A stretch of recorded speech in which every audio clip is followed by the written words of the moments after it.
जैसा कि Rouse Avenue court में अरविंद केजरीवाल जी ने बताया कि उनकी गिरफ्तारी 4 बयान के आधार पर हुई, मात्र 4 बयान, जिसमें से पहला बयान सी अरविंद का, जो तब सचिव थे, सेक्रेटरी थे मनीष सिसोदिया जी के, जिनका बयान मात्र इतना है कि उनको सीएम रेजिडेंस में एक्साइज पॉलिसी से जुड़े हुए कुछ कागज पकड़ाए।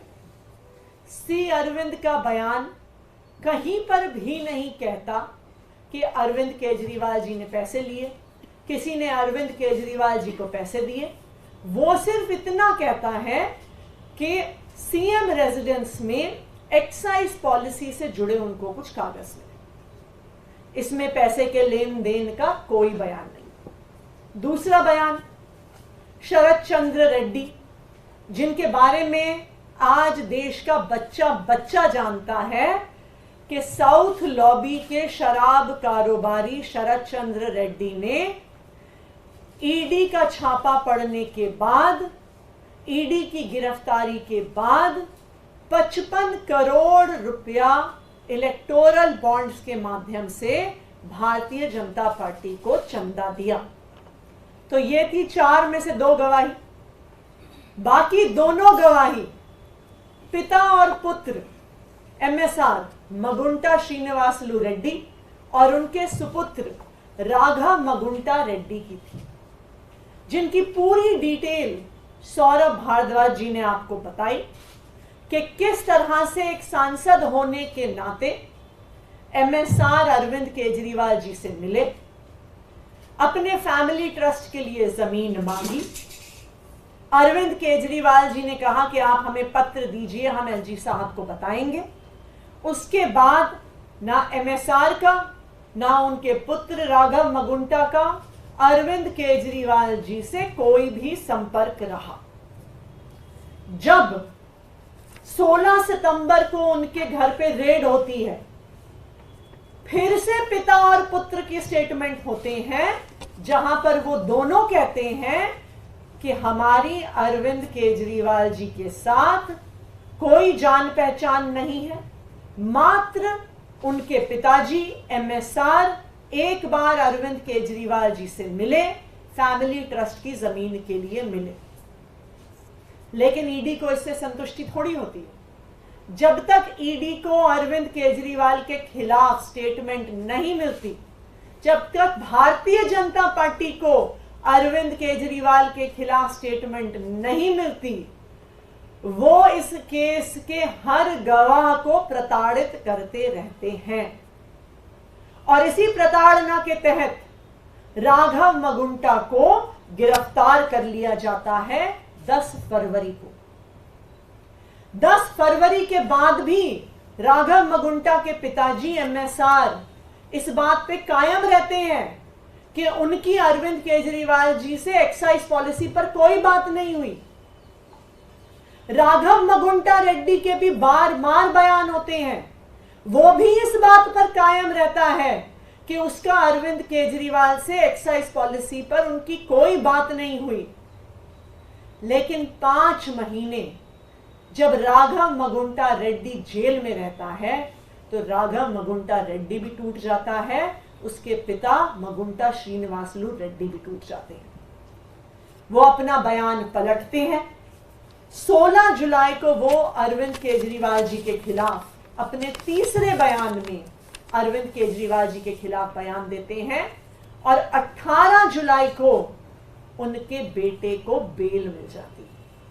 ये सारा सीक्वेंस ये दिखा रहा है कि जब तक अरविंद केजरीवाल के खिलाफ बयान नहीं आता, हर गवाह पर दबाव बनाया जाता है, उसको प्रताड़ित किया जाता है।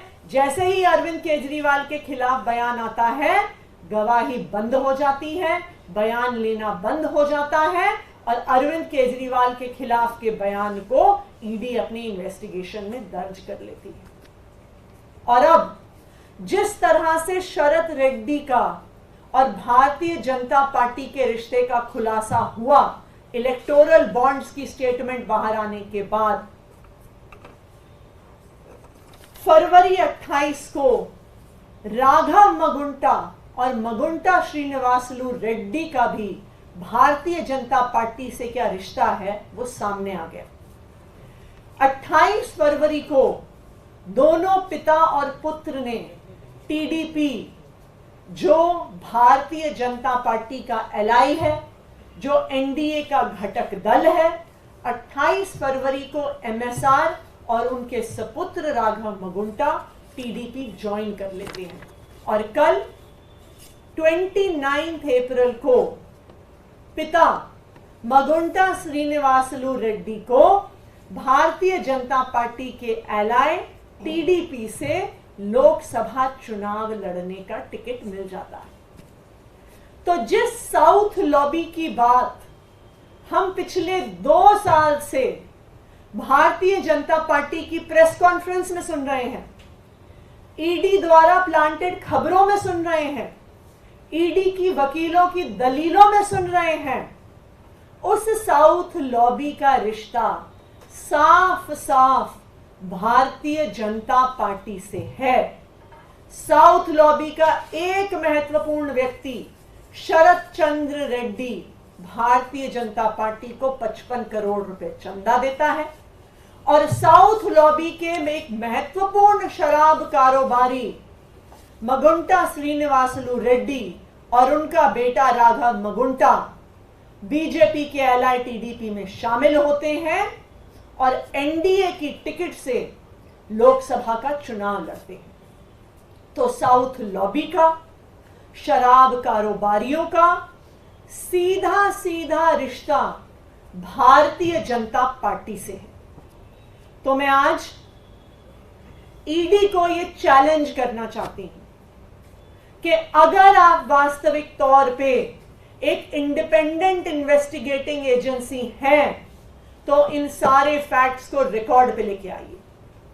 भारतीय जनता पार्टी और साउथ लॉबी के इस रिश्ते को इन्वेस्टिगेट करिए, भारतीय जनता पार्टी को आरोपी बनाइए और अपनी चार्जशीट में भारतीय जनता पार्टी और साउथ लॉबी, जो साउथ की शराब कारोबारियों की लॉबी है, उनसे भारतीय जनता पार्टी के रिश्ते को कोर्ट के सामने रखिए। ये मेरा ईडी को चैलेंज है।